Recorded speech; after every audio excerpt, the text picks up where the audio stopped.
तेग बहादुर सिमरिए कर नाम नित आवे ताए। तेग बहादुर सिमरिए कर नाम नित आवे ताए। सतनाम धन वाहिगुरु जी। कच्चों कंचन पयो शब्द गुर श्रवणह सुनियो। बिख ते अमृत होयो नाम सतगुर मुख भनियो। लोहों होयो लाल नदर सतगुर जद धारै। पाहन मानक करै ज्ञान गुर कहियो विचारै। काठों श्री खंड सतगुर कीओ दुख दरिदर तिन के गए। सतगुरु चरण जिन परसिया से पस परेत सुर नार पए। श्री हर कृष्ण ध्याइयै जिस डिठै सब दुख जाए। तेग बहादुर सिमरियै कर नौ निद आवें ताए।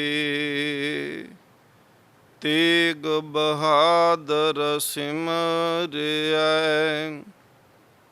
कर नौ निद आवें ताए।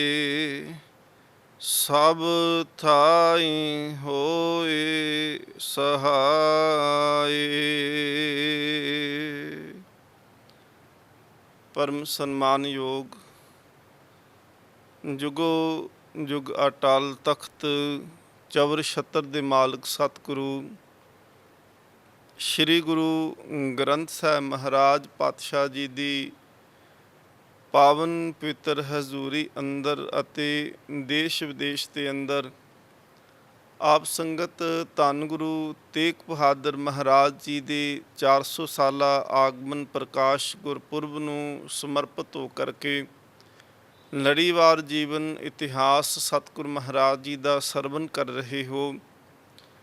ਗੁਰਮਤਿ ਵਿਚਾਰਾਂ ਦੀ ਸਾਂਝ ਤੋਂ ਪਹਿਲੋਂ ਆਓ ਸਤਿਗੁਰ ਮਹਾਰਾਜ ਜੀ ਦੇ ਚਰਨਾਂ ਵਿੱਚ ਹਾਜ਼ਰੀ ਲਵਾਉਣਾ ਕਰੀ ਅਦਬ ਪਿਆਰ ਸਤਿਕਾਰ ਸਹਿਤ ਸਤਿਗੁਰ ਮਹਾਰਾਜ ਜੀ ਦੀ ਬਖਸ਼ਿਸ਼ ਫਤਿਹ ਪ੍ਰਵਾਨ ਕਰੋ ਜੀ। ਵਾਹਿਗੁਰੂ ਜੀ ਕਾ ਖਾਲਸਾ ਵਾਹਿਗੁਰੂ ਜੀ ਕੀ ਫਤਿਹ। ਸਤਿਗੁਰ ਮਹਾਰਾਜ ਪਾਤਸ਼ਾਹ ਜੀ ਦੀ ਜੀਵਨ ਦੀ ਕਥਾ ਅੱਜ ਉਸ ਭਾਗ ਦੇ ਵਿੱਚ ਪਹੁੰਚ ਚੁੱਕੀ ਹੈ ਜਿਸ ਵੇਲੇ ਹਿੰਦੁਸਤਾਨ ਦਾ ਬਾਦਸ਼ਾਹ ਔਰੰਗਜ਼ੇਬ ਜਿਹੜਾ ਹੈ ਉਹ ਤਵਸਵੀ ਕੱਟੜਵਾਦ ਦੀ ਨੀਤੀ ਦੇ ਉੱਤੇ ਚੱਲਦਿਆਂ ਉਹਨੇ ਕੋਸ਼ਿਸ਼ ਜਿਹੜੀ ਸੀ ਇਹ ਪ੍ਰਾਰੰਭ ਕਰ ਦਿੱਤੀ ਸੀ ਕਿ ਕਿਸੇ ਨਾ ਕਿਸੇ ਤਰੀਕੇ ਦੇ ਨਾਲ ਜਿਹੜਾ ਹਿੰਦੁਸਤਾਨ ਹੈ ਇਹਦੇ ਵਿੱਚ ਇੱਕ ਹੀ ਰਾਜ ਇੱਕ ਹੀ ਧਰਮ ਹੋਣਾ ਚਾਹੀਦਾ ਹੈ।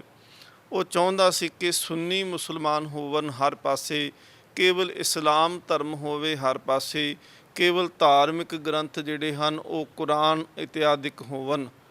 ਉਹਨੇ ਸਭ ਤੋਂ ਪਹਿਲਾਂ ਇਸ ਤਵਸਵੀ ਨੀਤੀ ਨੂੰ ਅਪਣਾਉਂਦਿਆਂ ਹੋਇਆਂ ਸਤਿਗੁਰ ਮਹਾਰਾਜ ਜੀ ਦੀ ਸ਼ਹਾਦਤ ਜਿਹੜੀ ਹੈ ਉਹ ਵੀ ਔਰੰਗਜ਼ੇਬ ਦੀ ਆਪਣੀ ਤਵਸਵੀ ਨੀਤੀ ਦੇ ਕਰਕੇ ਹੀ ਹੋਈ। ਸਤਿਗੁਰ ਮਹਾਰਾਜ ਪਾਤਸ਼ਾਹ ਜੀ ਦੀ ਸ਼ਹਾਦਤ ਦਾ ਕਾਰਨ ਤਵਸਵੀ ਪੁਨਾ ਜਿਹੜਾ ਕੱਟੜਵਾਦ ਸੀ ਉਹਦਾ ਉਹ ਕਾਰਨ ਬਣਦੇ ਨੇ। ਇਹਨੇ ਔਰੰਗਜ਼ੇਬ ਦੇ ਉੱਪਰ ਹੀ ਅੱਜ ਦੀ ਜਿਹੜਾ ਆਪਾਂ ਵਿਚਾਰ ਬਹੁਤੀ ਕਰਾਂਗੇ ਕਿ ਇਹ ਕਿਵੇਂ ਤੇ ਕਿਸ ਕਿਸਮ ਦਾ ਇਨਸਾਨ ਸੀ। ਜਦੋਂ ਅਸੀਂ ਇਤਿਹਾਸ ਨੂੰ ਪੜ੍ਹਦੇ ਹਾਂ ਤੇ ਸਮਕਾਲੀ ਵਿਦਵਾਨਾਂ ਨੇ ਔਰੰਗਜ਼ੇਬ ਦੇ ਬਾਰੇ ਲਿਖਿਆ ਕਿ ਔਰੰਗਜ਼ੇਬ ਜਿਹੜਾ ਹੈ ਉਹਨੇ ਤਖਤ ਤੇ ਕਬਜ਼ਾ ਕਰਨ ਵਾਸਤੇ ਬਾਪ ਦੀ ਛਾਤੀ ਦੇ ਉੱਪਰ ਪੈਰ ਰੱਖਿਆ। ਉਹਨੇ ਆਪਣੇ ਭਰਾਵਾਂ ਦੇ ਖੂਨ ਦੇ ਵਿੱਚ ਤਾਰੀ ਲਾ ਕਰਕੇ ਫਿਰ ਤਖਤ ਦੇ ਉੱਤੇ ਬੈਠਾ। ਮੁਲਾਨੇ, ਮੁਸਫੀ, ਕਾਜੀ ਇਹਨਾਂ ਨੂੰ ਡਰਾ ਕਰਕੇ ਇਸਲਾਮ ਦਾ ਜਾਂ ਵਾਸਤਾ ਪਾ ਕਰਕੇ ਜਾਂ ਸੋਨੇ ਤੇ ਚਾਂਦੀ ਦੇ ਹੇਠ ਇਹਨਾਂ ਦੇ ਜ਼ਮੀਰ ਨੂੰ ਦਬਾ ਦਿੱਤਾ ਤੇ ਇਹਨਾਂ ਨੂੰ ਜਿਹੜਾ ਸੀ ਉਹਨੇ ਆਪਣੇ ਹੱਕ ਦੇ ਵਿੱਚ ਕਰ ਲਿਆ। ਸ਼ੁਰੂਆਤ ਦੇ ਵਿੱਚ ਕੀ ਹੋਇਆ ਕਿ ਇਹਨੇ ਕੁਝ ਤੋਹਫੇ ਜਿਹੜੇ ਸੀ ਮੱਕੇ ਦੇ ਮੁਫਤੀ ਜਿਹੜਾ ਸੀ ਉਹਨੂੰ ਭੇਜਣਾ ਕੀਤੇ। ਮੱਕੇ ਦੇ ਮੁਫਤੀ ਨੇ ਇਹ ਤੋਹਫੇ ਲੈਣ ਤੋਂ ਇਨਕਾਰ ਕਰ ਦਿੱਤਾ ਕਿ ਤੂੰ ਆਪਣੇ ਪਿਤਾ ਨੂੰ ਕਤਲ ਕੀਤਾ, ਭਰਾਵਾਂ ਨੂੰ ਕਤਲ ਕੀਤਾ, ਪਰਿਵਾਰ ਨੂੰ ਮਾਰਿਆ। ਪਰ ਬਾਅਦ ਵਿੱਚ ਉਹੀ ਜਿਹੜਾ ਮੁਫਤੀ ਸੀ ਮੱਕੇ ਦਾ, ਉਹ ਔਰੰਗਜ਼ੇਬ ਨੂੰ ਇਸਲਾਮ ਦਾ ਰਾਖਾ ਕਹਿ ਕੇ ਸੰਬੋਧਨ ਕਰਦਾ ਤੇ ਇਸਲਾਮ ਦੇ ਰਾਖੇ ਔਰੰਗਜ਼ੇਬ ਦੇ ਵਾਸਤੇ ਜਿਹੜਾ ਸੀ ਉਹਨੇ ਬਹੁਤ ਸਾਰੇ ਤੋਹਫੇ ਭੇਜੇ। ਅੱਜ ਵੀ ਜਿਹੜੇ ਕੱਟੜ ਹਿੰਦੂ, ਕੱਟੜ ਮੁਸਲਮਾਨ ਜਿਹੜੇ ਨੇ ਉਹ ਇਹ ਗੱਲ ਨੂੰ ਅੱਜ ਵੀ ਮੰਨਦੇ ਨੇ ਕਿ ਜਿਹੜਾ ਔਰੰਗਜ਼ੇਬ ਹੈ ਇਹ ਇਸਲਾਮ ਦਾ ਰਾਖਾ ਬਣ ਕੇ ਆਇਆ। ਮੁਹੰਮਦ ਇਕਬਾਲ ਜਿਹੜੇ ਬਹੁਤ ਵੱਡੇ ਸ਼ਾਇਰ ਹੋਏ ਉਹ ਵੀ ਇਹ ਗੱਲ ਆਖਦੇ ਸੀ ਕਿ ਔਰੰਗਜ਼ੇਬ ਜਿਹੜਾ ਹੈ ਉਹ ਆਖਰੀ ਪੱਥੇ ਦਾ ਤੀਰ ਸੀ ਜਿਹਨੇ ਇਸਲਾਮ ਦਾ ਪ੍ਰਚਾਰ ਕੀਤਾ। ਔਰੰਗਜ਼ੇਬ ਦੀ ਆਪਣੀ ਸਾਈਕੋ ਨੂੰ ਦੇਖੋ, ਉਹਦੇ ਆਪਣੇ ਜਿਹੜਾ ਅੰਦਰ ਨੂੰ ਦੇਖੋ। ਲੋਕ ਕਹਿੰਦੇ ਸੀ ਕਿ ਔਰੰਗਜ਼ੇਬ ਜਿਹੜਾ ਹੈ ਉਹਨੂੰ ਕੋਈ ਸਮਝ ਨਹੀਂ ਸਕਦਾ, ਕਿਉਂਕਿ ਔਰੰਗਜ਼ੇਬ ਜਿਹੜੇ ਕੰਮ ਦੀ ਵਿਰੋਧਤਾ ਕਰਦਾ ਹੈ ਉਸੇ ਕੰਮ ਦੀ ਪ੍ਰੋੜਤਾ ਕਰ ਦਿੰਦਾ ਹੈ। ਔਰੰਗਜ਼ੇਬ ਇੱਕ ਪਾਸੇ ਤਾਂ ਵਹਿਮਾਂ ਤੇ ਭਰਮਾਂ ਦੇ ਵਿਰੁੱਧ ਬੋਲਦਾ ਹੈ, ਦੂਜੇ ਪਾਸੇ ਔਰੰਗਜ਼ੇਬ ਜਿਹੜਾ ਹੈ ਉਹ ਆਪਣੇ ਜਿਹੜਾ ਘਰ ਦੇ ਅੰਦਰ, ਆਪਣੇ ਮਹਿਲਾਂ ਦੇ ਅੰਦਰ ਹਰਮਲ ਨੂੰ ਦਿਖਾਉਂਦਾ ਹੈ, ਆਪਣੇ ਸਿਰ ਦੇ ਉੱਤੋਂ ਮਿਰਚਾਂ ਨੂੰ ਵਾਰਦਾ ਹੈ ਤਾਂ ਕਿ ਮੇਰੇ ਰਾਜ ਨੂੰ, ਮੇਰੇ ਉੱਪਰ ਕਿਸੇ ਦੀ ਬੁਰੀ ਨਜ਼ਰ ਨਾ ਪੈ ਸਕੇ। ਉਹ ਇੱਕ ਪਾਸੇ ਤਾਂ ਔਰੰਗਜ਼ੇਬ ਜਿਹੜਾ ਹੈ ਉਹ ਤਵੀਜ਼ਾਂ ਨੂੰ ਮਾੜਾ ਕਹਿੰਦਾ ਹੈ ਕਿ ਤਵੀਤ ਮਾੜੇ ਨੇ, ਦੂਜੇ ਪਾਸੇ ਇੱਕ ਵਾਰ ਸਤਨਾਮੀਆਂ ਨੇ ਬਗਾਵਤ ਕੀਤੀ। ਉਸ ਬਗਾਵਤ ਦੇ ਵਿਰੁੱਧ ਜਦੋਂ ਇਹਨੇ ਫੌਜ ਲੈ ਕੇ ਬਗਾਵਤ ਨੂੰ ਦਬਾਉਣ ਵਾਸਤੇ ਇਹਨੇ ਚੜ੍ਹਾਈ ਕੀਤੀ, ਵਿਰੋਧ ਕੀਤਾ, ਲੜਿਆ, ਉੱਥੇ ਹਰ ਇੱਕ ਝੰਡੇ ਦੇ ਨਾਲ ਇਹਨੇ ਜਿਹੜਾ ਸੀ ਤਵੀਤ ਬੰਨਿਆ ਸੀ। ਔਰੰਗਜ਼ੇਬ ਇਹ ਗੱਲ ਆਖਦਾ ਸੀ ਕਿ ਜੇਕਰ ਦੁਸ਼ਮਣ ਨੂੰ ਸਹੁੰ ਖਾ ਕੇ ਵੀ ਮਾਰਨਾ ਪਵੇ, ਜੇ ਝੂਠੀ ਸਹੁੰ ਵੀ ਖਾ ਲਈ ਜਾਏ ਤਾਂ ਇਹਦੇ ਵਿੱਚ ਵੀ ਬੁਰਾਈ ਕੋਈ ਨਹੀਂ। ਉਹ ਕਹਿੰਦਾ ਸੀ ਕਿ ਪਹਿਲੋਂ ਝੂਠੀ ਸਹੁੰ ਖਾਵੋ, ਫਿਰ ਦੁਸ਼ਮਣ ਨੂੰ ਮਾਰੋ, ਉਸ ਤੋਂ ਬਾਅਦ ਵਿੱਚ ਕੁਰਾਨ ਜਿਹੜੀ ਹੈ ਉਹ ਹੱਥ ਵਿੱਚ ਲੈ ਕਰਕੇ ਤੇ ਮੁਆਫੀ ਮੰਗ ਲਓ। ਦੇਖੋ ਸਤਿਗੁਰ ਮਹਾਰਾਜ ਪਾਤਸ਼ਾਹ ਗੁਰੂ ਗੋਬਿੰਦ ਸਿੰਘ ਜੀ ਜਦ ਸਤਿਗੁਰ ਮਹਾਰਾਜ ਨੂੰ ਕਿਲ੍ਹਾ ਛਡਾਉਣ ਵਾਸਤੇ ਹਰ ਹੀਲਾ ਵਸੀਲਾ ਖਤਮ ਹੋ ਗਿਆ, ਉਸ ਵੇਲੇ ਔਰੰਗਜ਼ੇਬ ਨੇ ਜਿਹੜਾ ਸੀ ਇਹ ਨੀਤੀ ਨੂੰ ਵੀ ਵਰਤ ਲਿਆ ਸੀ ਕਿ ਮੈਂ ਕਿਲ੍ਹਾ ਖਾਲੀ ਕਰਾਉਣਾ, ਆਨੰਦਪੁਰ ਸਾਹਿਬ ਦੇ ਅੰਦਰੋਂ ਗੁਰੂ ਸਾਹਿਬ ਜੀ ਨੂੰ ਕੱਢਣਾ। ਉਹਦੇ ਵਾਸਤੇ ਕੁਰਾਨ ਦੇ ਉੱਪਰ ਝੂਠੀ ਕਸਮ ਜਿਹੜੀ ਸੀ ਉਹ ਲਿਖ ਕਰਕੇ ਉਹਨੇ ਭੇਜੀ, ਜਿੰਦੀ ਗਵਾਹੀ ਸਤਿਗੁਰ ਮਹਾਰਾਜ ਪਾਤਸ਼ਾਹ ਜੀ ਜਫਰਨਾਮੇ ਦੇ ਅੰਦਰ ਭਰਦੇ ਆ। ਔਰੰਗਜ਼ੇਬ ਜਿਹੜਾ ਸੀ ਉਹਨੇ ਜਿਹੜੇ ਸ਼ਾਇਰ ਸੀ ਉਹਨਾਂ ਨੂੰ ਕਹਿਣਾ ਇਹ ਸ਼ੈਤਾਨ ਨੇ, ਇਹ ਸ਼ੈਤਾਨ ਦੀ ਟੂਟੀ ਨੇ, ਇਹ ਲੋਕਾਂ ਨੂੰ ਭਰਮਾਉਂਦੇ ਨੇ, ਇਹ ਗਜ਼ਲਾਂ ਲਿਖਣੀਆਂ, ਇਹ ਸ਼ਾਇਰੀ ਕਰਨੀ ਬਹੁਤ ਮਾੜੀ ਏ। ਪਰ ਆਪ ਜਿਹੜਾ ਔਰੰਗਜ਼ੇਬ ਸੀ ਉਹ ਗਜ਼ਲਾਂ ਲਿਖਦਾ ਤੇ ਗਜ਼ਲਾਂ ਲਿਖ ਕਰਕੇ ਤੇ ਗਾਉਣ ਵਾਲਿਆਂ ਨੂੰ ਦਿੰਦਾ ਤੇ ਥੱਲੇ ਹਸਤਾਖਰ ਦਸਤਖਤ ਕਰਕੇ ਦਿੰਦਾ ਸੀ। ਉਹਨੇ ਇੱਕ ਉਹਦੇ ਮਨ ਦੇ ਵਿੱਚ ਇੱਕ ਬਹੁਤ ਵੱਡਾ ਇੱਕ ਜਿਹੜਾ ਸੀ ਸਰੂਰ ਸੀ ਜਾਂ ਬਹੁਤ ਵੱਡੀ ਚਾਹਤ ਰੱਖਦਾ ਸੀ। ਉਹ ਚਾਹਤ ਸੀ ਕਿ ਕਰਾਮਾਤ ਦੇਖਾਂ। ਧੰਨ ਗੁਰੂ ਹਰਿ ਰਾਇ ਸੱਚੇ ਪਾਤਸ਼ਾਹ ਮਹਾਰਾਜ ਨੂੰ ਜਦੋਂ ਦਿੱਲੀ ਸੱਦਿਆ ਗਿਆ ਸੀ, ਪਰ ਸੰਗਤ ਨੇ ਕਿਹਾ ਕਿ ਮਹਾਰਾਜ ਆਪ ਨਾ ਜਾਓ, ਆਪ ਕਿਸੇ ਨੂੰ ਭੇਜ ਦਿਓ। ਤੇ ਧੰਨ ਗੁਰੂ ਹਰਿ ਰਾਇ ਸਾਹਿਬ ਜੀ ਨੇ ਬਾਬਾ ਰਾਮ ਰਾਏ ਜੀ ਨੂੰ ਭੇਜਿਆ।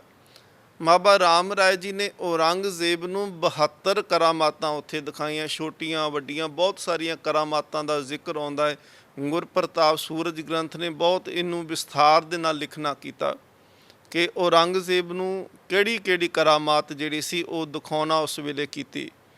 ਖੁਸ਼ ਹੋ ਕਰਕੇ ਔਰੰਗਜ਼ੇਬ ਨੇ ਜਿਹੜਾ ਸੀ 7 ਪਿੰਡਾਂ ਦੀ ਜ਼ਗੀਰ ਰਾਮ ਰਾਏ ਨੂੰ ਭੇਟ ਕਰ ਦਿੱਤੀ। ਰੋਜ਼ ਬਹੁਤ ਸਾਰਾ ਧਨ ਵੀ ਦੇਣਾ, ਬਹੁਤ ਸਾਰੀਆਂ ਸਹੂਲਤਾਂ ਵੀ ਦੇਣੀਆਂ।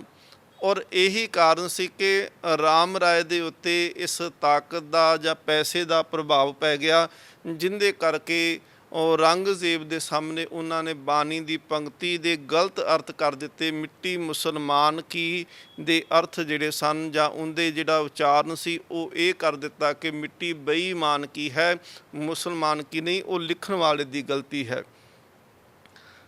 ਸਤਿਗੁਰ ਸੱਚੇ ਪਾਤਸ਼ਾਹ ਮਹਾਰਾਜ ਜੀ ਨੇ ਫਿਰ ਆਪਣੇ ਪੁੱਤਰ ਨੂੰ ਹਮੇਸ਼ਾ ਵਾਸਤੇ ਕਹਿ ਦਿੱਤਾ ਕਿ ਤੂੰ ਸਾਡੇ ਮੱਥੇ ਨਹੀਂ ਲੱਗਣਾ। ਜਹਾਂਗੀਰ ਜਿਹੜਾ ਹੈ ਇਹਦੇ ਅੰਦਰ ਚਾਹਵਾਨ ਹੈ, ਇਸ ਗੱਲ ਦਾ ਚਾਹਤ ਹੈ ਕਿ ਮੈਂ ਕਰਾਮਾਤਾਂ ਦੇਖਾਂ, ਔਰ ਇਹਨਾਂ ਨੇ ਰਾਮ ਰਾਏ ਤੋਂ 72 ਕਰਾਮਾਤਾਂ ਵੀ ਦੇਖੀਆਂ। ਇਹਨੇ ਦਿੱਲੀ ਦੇ ਵਿੱਚ 12 ਸੈਯਦ ਜਿਹੜੇ ਸਨ ਉਹਨਾਂ ਨੂੰ ਬੰਦੀ ਬਣਾ ਲਿਆ। 12 ਸੈਯਦਾਂ ਨੂੰ ਬੰਦੀ ਬਣਾਉਣ ਤੋਂ ਬਾਅਦ ਵਿੱਚ ਉਹਨਾਂ ਨੂੰ ਬਹੁਤ ਸਾਰੇ ਤਸੀਹੇ ਦਿੱਤੇ ਗਏ ਤੇ ਨਾਲ ਇਹ ਗੱਲ ਕਹਿ ਦਿੱਤੀ ਸੀ, ਜੇਕਰ ਤੁਸੀਂ ਕਰਾਮਾਤ ਨਹੀਂ ਦਿਖਾਓਗੇ ਤੇ ਤੁਹਾਨੂੰ ਮੌਤ ਪ੍ਰਵਾਨ ਕਰਨੀ ਪਵੇਗੀ। ਔਰ ਔਰੰਗਜ਼ੇਬ ਨੇ ਉਹਨਾਂ 12 ਸੈਯਦਾਂ ਨੂੰ ਜਿਹੜਾ ਸੀ ਮੌਤ ਦੇ ਘਾਟ ਉਤਾਰ ਦਿੱਤਾ। ਇਹ ਅਕਸਰ ਫਕੀਰਾਂ ਨੂੰ ਤੰਗ ਕਰਕੇ ਖੁਸ਼ ਹੁੰਦਾ। ਫਕੀਰਾਂ ਨੂੰ ਇਕੱਠਿਆਂ ਕਰ ਲੈਣਾ ਤੇ ਉਹਨਾਂ ਨੂੰ ਕਹਿਣਾ ਕਿ ਤੁਹਾਨੂੰ ਨਵੇਂ ਕੱਪੜੇ ਦੇਣੇ ਨੇ, ਪੁਰਾਣੇ ਉਹਨਾਂ ਦੇ ਕੱਪੜੇ ਉਤਰਾ ਲੈਣੇ, ਤੇ ਜਦੋਂ ਨਵੇਂ ਕੱਪੜੇ ਪਵਾਉਣੇ ਤੇ ਪੁਰਾਣੇ ਕੱਪੜਿਆਂ ਦੇ ਵਿੱਚ ਜਿਹੜੇ ਉਹਨਾਂ ਦੀਆਂ ਬਗਲੀਆਂ ਹੋਣੀਆਂ, ਉਹਨਾਂ ਦੇ ਵਿੱਚੋਂ ਜਿਹੜੇ ਸੀ ਗੋਦੜੀਆਂ ਦੇ ਵਿੱਚੋਂ ਮਾਇਆ ਇਕੱਠੀ ਕਰ ਲੈਣੀ, ਉਹਨਾਂ ਨੂੰ ਤੰਗ ਕਰਨਾ। ਔਰੰਗਜ਼ੇਬ ਆਪਣੇ ਆਪ ਨੂੰ ਜਿੰਦਾ ਪੀਰ ਅਖਵਾ ਕਰਕੇ ਖੁਸ਼ ਹੁੰਦਾ ਸੀ। ਉਹ ਨਹੀਂ ਸੀ ਚਾਹੁੰਦਾ ਕਿ ਮੇਰੇ ਤੋਂ ਬਗੈਰ ਕਿਸੇ ਹੋਰ ਨੂੰ ਕੋਈ ਫਕੀਰ ਜਾਂ ਔਲੀਆ ਵੀ ਕਹੇ, ਜਾਂ ਉਹਦੇ ਸਾਹਮਣੇ ਉਹਦੇ ਐਲਕਾਰ ਜਿਹੜੇ ਸਨ ਉਹ ਫਕੀਰ ਔਲੀਆ ਸ਼ਬਦ ਕਿਸੇ ਵਾਸਤੇ ਵਰਤਦੇ ਹੀ ਨਹੀਂ ਸੀ। ਔਰੰਗਜ਼ੇਬ ਨੇ ਬਹੁਤ ਸਾਰੇ ਫਕੀਰ ਸੀ ਜਿਨ੍ਹਾਂ ਨੂੰ ਤੰਗ ਕੀਤਾ, ਜਿਨ੍ਹਾਂ ਨੂੰ ਮੌਤ ਦੇ ਘਾਟ ਉਤਾਰ ਦਿੱਤਾ। ਜਿਵੇਂ ਮੁੱਲਾ ਬਦਖਸਾਨੀ ਸੀ, ਸਰਮਦ ਫਕੀਰ ਜਿਹਨੂੰ ਮੌਤ ਦੇ ਘਾਟ ਉਤਾਰਿਆ। ਗੁਜਰਾਤ ਦੇ ਰਹਿਣ ਵਾਲੇ ਫਕੀਰ ਸਨ ਸ਼ਾਹ ਦੌਲਾ, ਜਿਨ੍ਹਾਂ ਨੂੰ ਬਹੁਤ ਜਲੀਲ ਕੀਤਾ। ਸ਼ਾਹ ਜਹਾਂਗੀਰ ਉਹਨੂੰ ਜਲੀਲ ਕੀਤਾ। ਸ਼ਾਹ ਸਦਰ ਉਦੀਨ ਕਸੂਰੀ ਉਹਨੂੰ ਜਿਹੜਾ ਸੀ ਮਾਰਿਆ। ਸ਼ਾਹ ਹਸਨ ਸ਼ਾਦਰਾ ਨੂੰ ਕਤਲ ਕੀਤਾ। ਸ਼ਾਹ ਜਮਾਲ, ਸੈਯਦ ਮੁਹੰਮਦ ਅਲੀ, ਸ਼ਾਹ ਕਲੰਦਰ, ਇਸ ਤਰ੍ਹਾਂ ਬਹੁਤ ਸਾਰੇ ਫਕੀਰ ਨੇ। ਮਿਰਜ਼ਾ ਹੈਦਰ ਬੈਰਾਗੀ ਤੇ ਧੰਨ ਗੁਰੂ ਗੋਬਿੰਦ ਸਿੰਘ ਸੱਚੇ ਪਾਤਸ਼ਾਹ ਮਹਾਰਾਜ ਜੀ ਦੇ ਪਿਆਰੇ ਪੀਰ ਬੁੱਧੂ ਸ਼ਾਹ ਜੀ, ਜਿਨ੍ਹਾਂ ਨੇ ਆਪਣੇ ਪੁੱਤਰ ਸਤਿਗੁਰ ਮਹਾਰਾਜ ਤੋਂ ਵਾਰ ਦਿੱਤੇ। ਆਪਣੇ ਚੇਲੇ ਜਿਹੜੇ ਸਨ ਉਹ ਭੰਗਾਣੀ ਦੇ ਯੁੱਧ ਵਿੱਚ ਲੜਾਏ ਤੇ ਉਹਨਾਂ ਨੇ ਸ਼ਹੀਦੀ ਦਾ ਇਲਜ਼ਾਮ ਪੀਤਾ। 2 ਪੁੱਤਰ ਸ਼ਹੀਦ ਹੋਏ ਨੇ ਪੀਰ ਬੁੱਧੂ ਸ਼ਾਹ ਦੇ। ਤੇ ਸਤਿਗੁਰ ਮਹਾਰਾਜ ਜੀ ਦੇ ਇਸ ਪਿਆਰੇ ਜੇ ਬਹੁਤ ਪਿਆਰ ਰੱਖਣਾ ਮਹਾਰਾਜ ਜੀ ਨੇ ਪੀਰ ਬੁੱਧੂ ਸ਼ਾਹ ਜੀ ਦੇ ਨਾਲ। ਸੱਚੇ ਪਾਤਸ਼ਾਹ ਮਹਾਰਾਜ ਨੇ ਆਪਣੇ ਕੇਸਾਂ ਵਾਲਾ ਕੰਘਾ ਜਿਹੜਾ ਸੀ, ਜਿੰਦੇ 'ਚ ਸਤਿਗੁਰ ਮਹਾਰਾਜ ਜੀ ਦੇ ਕੇਸ ਨਿਕਲ ਕੇ ਬਾਹਰ ਆਏ, ਉਹ ਕੰਘਾ ਜਿਹੜਾ ਸੀ ਉਹ ਭੰਗਾਣੀ ਦੇ ਯੁੱਧ ਤੋਂ ਬਾਅਦ ਵਿੱਚ ਸ਼ਹਾਦਤ ਪੁੱਤਰਾਂ ਦੀ ਹੋ ਚੁੱਕੀ ਆ ਪੀਰ ਬੁੱਧੂ ਸ਼ਾਹ ਦੇ। ਤੇ ਉਹਨੇ ਝੋਲੀ ਕਰਕੇ ਕਿਹਾ ਸੀ, ਸੱਚੇ ਪਾਤਸ਼ਾਹ ਮਹਾਰਾਜ ਮੈਂ ਚਾਹੁੰਦਾ ਵਾਂ ਕਿ ਆ ਕੇਸਾਂ ਵਾਲਾ ਕੰਘਾ ਤੁਸੀਂ ਮੈਨੂੰ ਦੇ ਦਿਓ। ਮਹਾਰਾਜ ਨੇ ਝੋਲੀ ਦੇ ਵਿੱਚ ਪਾ ਦਿੱਤਾ। ਅੱਧੀ ਦਸਤਾਰ ਸਤਿਗੁਰ ਮਹਾਰਾਜ ਨੇ ਪਾੜ ਕਰਕੇ ਪੀਰ ਬੁੱਧੂ ਸ਼ਾਹ ਨੂੰ ਸਰੋਪਾ ਦੇਣਾ ਕੀਤਾ। ਸੱਚੇ ਪਾਤਸ਼ਾਹ ਮਹਾਰਾਜ ਜੀ ਨੇ ਇਹ ਕਿਰਪਾ ਕੀਤੀ। ਔਰ ਪੀਰ ਬੁੱਧੂ ਸ਼ਾਹ ਵਰਗਿਆਂ ਫਕੀਰਾਂ ਨੂੰ ਜਿਹੜਾ ਸੀ ਔਰੰਗਜ਼ੇਬ ਨੇ ਕਿਸੇ ਨਾ ਕਿਸੇ ਬਹਾਨੇ ਉਹਨਾਂ ਨੂੰ ਮਾਰ ਮੁਕਾਉਣ ਦਾ ਯਤਨ ਕੀਤਾ। ਔਰੰਗਜ਼ੇਬ, ਵਿਦਵਾਨ ਕਹਿੰਦੇ ਨੇ ਕਿ ਔਰੰਗਜ਼ੇਬ ਇੰਨਾ ਕੁ ਪੱਥਰ ਦਿਲ ਇਨਸਾਨ ਸੀ ਕਿ ਉਹਨੇ ਆਪਣੇ ਪਿਤਾ ਸ਼ਾਹਜਹਾਨ ਨੂੰ ਇੱਕ ਪਾਸੇ ਕੈਦ ਕੀਤਾ ਤੇ ਉਹਦੀ ਕੈਦ ਦੇ ਵਿੱਚ ਉਸ ਕੈਦਖਾਨੇ ਦੇ ਅੰਦਰ ਜਿਹੜੀ ਖਿੜਕੀ ਬਣੀ ਸੀ, ਜਿੰਦੇ ਵਿੱਚੋਂ ਉਹ ਬਾਹਰ ਜਮਨਾ ਦੇ ਨਜ਼ਾਰੇ ਨੂੰ ਦੇਖਦਾ ਸੀ, ਔਰੰਗਜ਼ੇਬ ਨੇ ਉਹ ਖਿੜਕੀ ਬੰਦ ਕਰਾ ਦਿੱਤੀ। ਇੱਕ ਹਕੀਮ ਜਿਹੜਾ ਸ਼ਾਹਜਹਾਨ ਦਾ ਇਲਾਜ ਕਰਦਾ ਸੀ, ਜਿੰਦਾ ਨਾਮ ਇਤਿਹਾਸ ਨੇ ਲਿਖਿਆ ਹਕੀਮ ਮੁਕਰਮ ਖਾਨ। ਇਹ ਮੁਕਰਮ ਖਾਨ ਜਿਹੜਾ ਸੀ, ਇਹਨੂੰ ਉਸ ਵੇਲੇ ਕੁਝ ਪੈਸੇ ਦਿੱਤੇ ਜਾਂ ਹੁਕਮ ਕਰ ਦਿੱਤਾ ਕਿ ਦਵਾਈ ਦੀ ਥਾਂ ਤੇ ਤੂੰ ਜ਼ਹਿਰ ਜਿਹੜਾ ਹੈ ਉਹ ਮੇਰੇ ਪਿਤਾ ਸ਼ਾਹਜਹਾਨ ਨੂੰ ਦੇ ਦੇ। ਪਰ ਇਹਦੇ ਕੋਲ ਹੋ ਨਹੀਂ ਸਕਿਆ। ਇਹਨੇ ਜ਼ਹਿਰ ਆਪ ਖਾ ਲਿਆ, ਪਰ ਸ਼ਾਹਜਹਾਨ ਨੂੰ ਜ਼ਹਿਰ ਨਹੀਂ ਦਿੱਤਾ ਤੇ ਨਾ ਹੀ ਆਪਣਾ ਜਿਹੜਾ ਹਕੀਮੀ ਦਾ ਪੇਸ਼ਾ ਸੀ ਉਹਨੂੰ ਦਾਗਦਾਰ ਹੋਣ ਦਿੱਤਾ। ਔਰੰਗਜ਼ੇਬ ਦੀ ਭੈਣ ਹੈ ਰੋਸ਼ਨ ਆਰਾ। ਇਸ ਰੋਸ਼ਨ ਆਰਾ ਨੇ ਤਖਤ ਤੇ ਬੈਠਣ ਵਾਸਤੇ ਔਰੰਗਜ਼ੇਬ ਦੀ ਬਹੁਤ ਮਦਦ ਕੀਤੀ, ਬਹੁਤ ਸਹਾਇਤਾ ਵੀ ਕੀਤੀ। ਪਰ ਔਰੰਗਜ਼ੇਬ ਨੇ ਆਪਣੀ ਹੀ ਭੈਣ ਰੋਸ਼ਨ ਆਰਾ ਨੂੰ ਥੋੜ੍ਹਾ ਥੋੜ੍ਹਾ ਜ਼ਹਿਰ ਦੇਣਾ ਸ਼ੁਰੂ ਕਰਤਾ। ਹਲਕਾ ਹਲਕਾ ਜ਼ਹਿਰ ਦਿੰਦਾ ਰਿਹਾ, ਜਿੰਦੇ ਕਰਕੇ ਰੋਸ਼ਨ ਆਰਾ ਜਿਹੜੀ ਸੀ ਉਹਦੀ ਵੀ ਮੌਤ ਹੋ ਗਈ। ਇਹਨੇ ਆਪਣੇ ਭਰਾ ਦਾਰਾ ਸ਼ਿਕੋ ਜਿਹੜਾ ਸੀ ਉਹਨੂੰ ਮਾਰਿਆ। ਆਪਣੇ ਭਰਾ ਜਿਹੜਾ ਸੀ ਮੁਰਾਦ ਨੂੰ ਸ਼ਰਾਬ ਪਿਲਾ ਦਿੱਤੀ। ਉਹਨੂੰ ਕਿਲੇ ਦੀ ਕੰਧ ਦੇ ਉੱਤੋਂ ਧੱਕਾ ਦੇ ਦਿੱਤਾ, ਦੀਵਾਰ ਤੋਂ ਸੁੱਟ ਦਿੱਤਾ ਤੇ ਉਹਦੀ ਮੌਤ ਹੋ ਗਈ।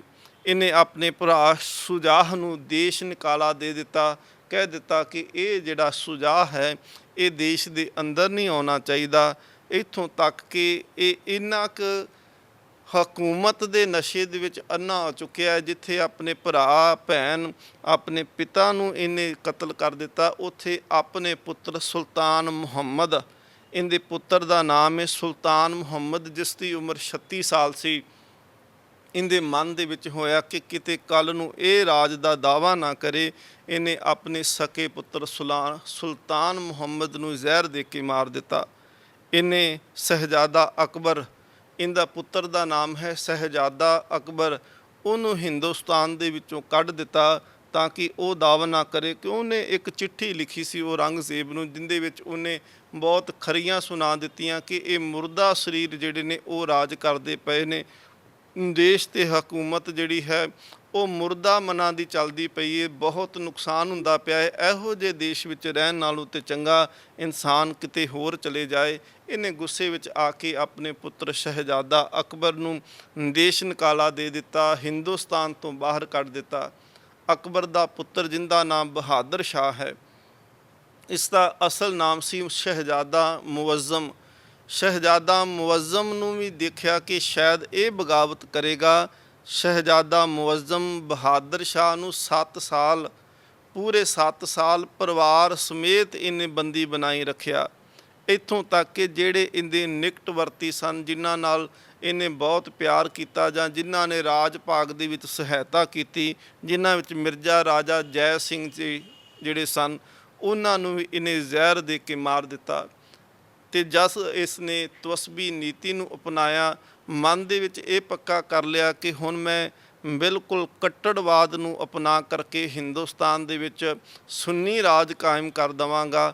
ਉਸ ਵੇਲੇ ਫਿਰ ਇਹਨੇ ਸਭ ਤੋਂ ਪਹਿਲਾਂ ਸਨ 1645 ਦੇ ਵਿੱਚ ਗੁਜਰਾਤ ਦਾ ਮੰਦਰ ਢਾਹਿਆ, ਜਿਸ ਮੰਦਰ ਦਾ ਨਾਂ ਇਤਿਹਾਸ ਵਿੱਚ ਲਿਖਿਆ ਹੈ ਚਿੰਤਾਮਣੀ ਮੰਦਰ। ਇਹਨੇ ਉਸ ਮੰਦਰ ਨੂੰ ਢਾਹਿਆ। ਉਸ ਮੰਦਰ ਦੇ ਵਿਹੜੇ ਦੇ ਵਿੱਚ ਗਾਂ ਕਤਲ ਕਰਕੇ, ਗਾਂ ਨੂੰ ਮਾਰ ਕਰਕੇ ਉਹਦਾ ਖੂਨ ਡੋਲਿਆ। ਉਸ ਮੰਦਰ ਦੀ ਥਾਂ ਤੇ ਇਹਨੇ ਮਸੀਤ ਬਣਾਉਣਾ ਕੀਤੀ। ਇਸ ਤੋਂ ਬਾਅਦ 1665 ਦੇ ਵਿੱਚ ਹਿੰਦੂਆਂ ਦੇ ਜਿਹੜਾ ਸੀ ਦੁੱਗਣਾ ਟੈਕਸ ਲਾ ਦਿੱਤਾ। ਹਿੰਦੂਆਂ ਦੇ ਉੱਪਰ ਦੁੱਗਣਾ ਟੈਕਸ ਲਾਇਆ ਗਿਆ ਤੇ ਮੁਸਲਮਾਨਾਂ ਦਾ ਜਿਹੜਾ ਟੈਕਸ ਸੀ, ਉਹ ਕਰ ਸੀ, ਵਸੂਲੀ ਸੀ, ਉਹ ਅੱਧੀ ਕਰ ਦਿੱਤੀ ਗਈ। ਹੁਕਮ ਕਰ ਦਿੱਤਾ ਕਿ ਜਿਹੜੇ ਹਿੰਦੂ ਜਿਹੜੇ ਨੇ ਨੌਕਰੀਆਂ ਕਰਦੇ ਪਏ ਨੇ, ਖਾਸ ਕਰਕੇ ਮਾਲ ਮਹਿਕਮੇ ਦੇ ਵਿੱਚ ਜਿਨ੍ਹਾਂ ਦੀਆਂ ਨੌਕਰੀਆਂ ਨੇ, ਉਹਨਾਂ ਨੂੰ ਨੌਕਰੀਆਂ ਤੋਂ ਹਟਾਇਆ ਜਾਏ। ਜਾਂ ਤਾਂ ਉਹ ਹਿੰਦੂ ਮੁਸਲਮਾਨ ਬਣ ਜਾਵਣ ਤੇ ਜਾਂ ਫਿਰ ਉਹ ਨੌਕਰੀਆਂ ਛੱਡ ਦੇਣ। ਉਹਨਾਂ ਦੀ ਥਾਂ ਤੇ ਮੁਸਲਮਾਨ ਜਿਹੜੇ ਸਨ, ਉਹਨਾਂ ਨੌਕਰੀਆਂ ਦੇ ਉੱਤੇ ਭਰਤੀ ਕਰ ਦਿੱਤੇ ਗਏ। ਉਸ ਤੋਂ ਬਾਅਦ ਵਿੱਚ ਸਨ 1669 ਦੇ ਵਿੱਚ ਇਹਨੇ ਬਨਾਰਸ ਤੇ ਮੁਲਤਾਨ ਦੇ ਵਿਦਵਾਨ ਪੰਡਤ ਜਿਹੜੇ ਸਨ, ਉਹਨਾਂ ਨੂੰ ਮਾਰ ਮੁਕਾਇਆ। ਇਹਦੇ ਮਨ 'ਚ ਇਹ ਖਿਆਲ ਆ ਗਿਆ ਕਿ ਜਿਹੜੇ ਇਹ ਵਿਦਵਾਨ ਨੇ ਮੁਲਤਾਨ ਤੇ ਬਨਾਰਸ, ਇੱਥੇ ਬਹੁਤ ਸਾਰੇ ਪਾਠਸ਼ਾਲਾ ਵਿੱਦਿਆ ਦੇ ਕੇਂਦਰ ਬਣਾਏ ਹੋਏ ਨੇ ਤੇ ਜਿਨ੍ਹਾਂ ਤੋਂ ਲੋਕ ਵਿੱਦਿਆ ਲੈ ਕਰਕੇ ਹਿੰਦੂ ਰੀਤੀਆਂ ਨੂੰ ਅਪਣਾਉਂਦੇ ਨੇ, ਤੇ ਕਿਉਂ ਨਾ ਮੈਂ ਇਹਨਾਂ ਮੰਦਰਾਂ ਨੂੰ ਹੀ ਢਾਹ ਦੇਵਾਂ। ਜੇ ਮੰਦਰ ਟੱਟ ਜਾਣਗੇ ਤੇ ਉਸ ਤੋਂ ਬਾਅਦ ਵਿੱਚ ਕਹਿੰਦਾ ਕੌਣ ਹੈ ਜਿਹੜਾ ਇਹਨਾਂ ਮੰਦਰਾਂ ਦੀ ਰਾਖੀ ਕਰੇਗਾ ਜਾਂ ਮੰਦਰਾਂ ਦੇ ਵਿਧੀ ਵਿਧਾਨ ਨੂੰ ਪੂਜੇਗਾ। ਉਸ ਵੇਲੇ ਫਿਰ ਇਹਨੇ ਬਨਾਰਸ ਤੇ ਮੁਲਤਾਨ ਦੇ ਵਿੱਚ ਜਿਹੜੇ ਵਿਦਵਾਨ ਪੰਡਤ ਸਨ, ਉਹਨਾਂ ਨੂੰ ਮਾਰ ਮੁਕਾਇਆ। ਪਾਠਸ਼ਾਲਾ ਬੰਦ ਹੋ ਗਈਆਂ। ਉਹਨਾਂ ਪਾਠਸ਼ਾਲਾ ਨੂੰ ਵੀ ਢਾਹ ਕਰਕੇ ਇਹਨੇ ਮਿੱਟੀ ਦੇ ਵਿੱਚ ਰਲਾ ਦਿੱਤਾ। ਇਹਦਾ ਹੀ ਇੱਕ ਜਰਨੈਲ ਸੀ ਜਿੰਦਾ ਨਾਮ ਸੀ ਨਰ ਸਿੰਘ। ਰਾਜਾ ਨਰ ਸਿੰਘ ਨੇ ਖਾਸ ਕਰਕੇ ਔਰੰਗਜ਼ੇਬ ਤੋਂ ਪਹਿਲਾਂ ਇਜਾਜ਼ਤ ਲਈ ਤੇ ਔਰੰਗਜ਼ੇਬ ਤੋਂ ਇਜਾਜ਼ਤ ਲੈ ਕਰਕੇ ਇਹਨੇ ਬਨਾਰਸ ਦੇ ਵਿੱਚ ਵਿਸ਼ਵਨਾਥ ਮੰਦਰ ਬਣਾਇਆ। 33 ਲੱਖ ਰੁਪਈਆ ਇਹਨੇ ਨਰ ਸਿੰਘ ਨੇ ਉਸ ਮੰਦਰ ਦੇ ਵਿੱਚ ਲਗਾਇਆ ਤੇ ਬਹੁਤ ਅਲੀਸ਼ਾਨ ਤੇ ਸੁੰਦਰ ਮਜ਼ਬੂਤ ਮੰਦਰ ਬਣਾਇਆ ਗਿਆ। ਉਸ ਵੇਲੇ ਕਹਿਣ ਲੱਗੇ ਕਿ ਸਨ 1670 ਦੇ ਵਿੱਚ ਜਿਹੜੇ ਅਸੀਂ ਇਹਨੇ ਬੁੱਤਖਾਨੇ ਢਾਉਣੇ ਸ਼ੁਰੂ ਕਰ ਦਿੱਤੇ। 1669 'ਚ ਬਨਾਰਸ ਦਾ ਵਿਸ਼ਵਨਾਥ ਮੰਦਰ ਢਾਹ ਦਿੱਤਾ, ਗੋਪੀਨਾਥ ਮੰਦਰ ਢਾਹ ਦਿੱਤਾ। ਮੰਦਰ ਦੀਆਂ ਮੂਰਤੀਆਂ ਚੁਕਾ ਕਰਕੇ ਜਿਹੜਾ ਸੀ ਉਹ ਲੈ ਕਰਕੇ ਆਗਰੇ ਦੇ ਵਿੱਚ ਪੌੜੀਆਂ ਦੇ ਵਿੱਚ ਲਿਆ ਕਰਕੇ ਲਗਾ ਦਿੱਤੀਆਂ ਗਈਆਂ। ਜਿਹੜਾ ਮੰਦਿਰ ਬਹੁਤ ਮਜ਼ਬੂਤ ਬਣਿਆ ਹੋਇਆ ਸੀ, ਉਸ ਮੰਦਿਰ ਨੂੰ ਢਹਿ ਢੇਰੀ ਕਰਦਿਆਂ ਇਹਨਾਂ ਦੇ ਜਿਹੜੇ ਕਰਮਚਾਰੀ ਸਨ ਉਹਨਾਂ ਨੇ ਰੱਤਾ ਜਿੰਨੀ ਵੀ ਦੇਰ ਨਹੀਂ ਲਾਈ। ਇਹਨੇ ਬਿਲਕੁਲ 1670 ਤੱਕ ਬੁੱਤਖਾਨੇ ਢਾਉਣੇ ਸ਼ੁਰੂ ਕਰ ਦਿੱਤੇ ਔਰ ਹੁਕਮ ਕਰ ਦਿੱਤਾ ਸੀ ਕਿ ਕਿਸੇ ਵੀ ਰਾਜ ਦੇ ਅੰਦਰ, ਭਾਵੇਂ ਉਹ ਤਹਿਸੀਲ ਹੈ ਭਾਵੇਂ ਉਹ ਪੰਚਾਇਤ ਹੈ, ਜਿਹੜੇ ਵੀ ਪ੍ਰਬੰਧ ਚਲਾਉਂਦੇ ਨੇ ਇੱਕ ਗੱਲ ਨੂੰ ਪੱਕੀਆਂ ਕਰ ਲੈਣ ਕਿ ਪਿਛਲੇ 10 ਸਾਲਾਂ ਦੇ ਵਿੱਚ ਜਿੰਨੇ ਵੀ ਮੰਦਿਰ ਬਣੇ ਨੇ ਉਹ ਸਾਰੇ ਢਾਹ ਦੇਣੇ ਚਾਹੀਦੇ ਨੇ। ਔਰ ਇਸੇ ਹੀ ਤਰੀਕੇ ਨਾਲ ਉਹ ਮੰਦਿਰ ਜਿਹੜੇ ਸਨ ਉਹ ਢਾਹ ਦਿੱਤੇ ਗਏ। ਬਹੁਤ ਸਾਰਾ ਤਵਸਬੀ ਨੀਤੀ ਕਰਕੇ ਇਹਨੇ ਨੁਕਸਾਨ ਕੀਤਾ ਔਰ ਇਹਦੀ ਇਹ ਤਵਸਬੀ ਨੀਤੀ ਸੀ ਕਿ ਜਿੰਦੇ ਕਰਕੇ ਇਹਨੇ ਫਿਰ ਚੁਣਿਆ ਕਸ਼ਮੀਰ ਨੂੰ। ਪਹਿਲੋਂ ਇਹਨੇ ਸੈਦ ਖਾਨ ਜਿਹੜਾ ਸੀ ਉਹਨੂੰ ਗਵਰਨਰ ਲਾਇਆ ਕਸ਼ਮੀਰ ਦਾ, ਤੇ ਸੈਦ ਖਾਨ ਜਿਹੜਾ ਸੀ ਉਹ ਬਹੁਤਾ ਕੱਟੜ ਨੀਤੀ ਵਾਲਾ ਨਹੀਂ ਸੀ ਤੇ ਹਿੰਦੂਆਂ ਨੂੰ ਵੀ ਬਹੁਤ ਉਹ ਚੰਗਾ ਸਮਝਦਾ ਸੀ। ਫਿਰ ਇਹਨੇ ਸੈਦ ਖਾਨ ਨੂੰ ਲਾ ਕਰਕੇ ਤੇ ਸ਼ੇਰ ਅਫਗਾਨ ਦਾ ਖਿਤਾਬ ਦੇ ਕੇ ਇਫਤਿਆਰ ਖਾਨ ਉਹਨੂੰ ਜਿਹੜਾ ਸੀ ਉੱਥੋਂ ਦਾ ਜਰਨੈਲ ਲਾ ਦਿੱਤਾ। ਔਰ ਮਨ ਦੇ ਵਿੱਚ ਇਹਨੇ ਇਹ ਗੱਲ ਸੋਚ ਲਈ ਸੀ ਕਿ ਕਿਸੇ ਨਾ ਕਿਸੇ ਤਰੀਕੇ ਦੇ ਨਾਲ ਜਿਹੜਾ ਕਸ਼ਮੀਰ ਹੈ ਇਹਦੇ ਵਿੱਚ ਕੇਵਲ ਮੁਸਲਮਾਨ ਹੀ ਹੋਣੇ ਚਾਹੀਦੇ ਨੇ। ਅੱਜ ਵੀ ਕਸ਼ਮੀਰ ਦੇ ਵਿੱਚ ਜਾਓ ਤੇ ਦੋ ਖਾਸ ਜਾਤਾਂ ਜਿਹੜੀਆਂ ਨੇ ਉਹ ਮੁਸਲਮਾਨਾਂ ਪਠਾਨਾਂ ਦੀਆਂ ਮਿਲਦੀਆਂ ਨੇ, ਇੱਕ ਖੱਖੇ ਤੇ ਇੱਕ ਬੱਬੇ। ਇੱਕ ਖੱਖੇ ਪਠਾਨ ਕਿਹਾ ਜਾਂਦਾ ਹੈ ਤੇ ਇੱਕ ਬੱਬੇ ਪਠਾਨ ਕਿਹਾ ਜਾਂਦਾ ਹੈ। ਖੱਖੇ ਪਠਾਨ ਉਹ ਸਨ ਜਿਹੜੇ ਖੱਤਰੀਆਂ ਤੋਂ, ਹਿੰਦੂ ਖੱਤਰੀਆਂ ਤੋਂ ਕਨਵਰਟ ਹੋਏ ਤੇ ਜਿਨ੍ਹਾਂ ਨੇ ਇਸਲਾਮ ਧਾਰਨ ਕਰ ਲਿਆ, ਤੇ ਬੱਬੇ ਮੁਸਲਮਾਨ ਉਹਨਾਂ ਨੂੰ ਕਿਹਾ ਜਾਂਦਾ ਸੀ ਕਿ ਜਿਹੜੇ ਬ੍ਰਾਹਮਣਾਂ ਤੋਂ ਮੁਸਲਮਾਨ ਜਿਹੜੇ ਸਨ ਬਣ ਗਏ। ਇਸ ਤਰੀਕੇ ਦੇ ਨਾਲ ਜਿਹੜਾ ਸੀ ਸ਼ੇਰ ਅਫਗਾਨ ਨੇ ਉਹ ਕਸ਼ਮੀਰ ਦੇ ਅੰਦਰ ਬਹੁਤ ਸਾਰਾ ਜ਼ੁਲਮ ਵੀ ਕੀਤਾ।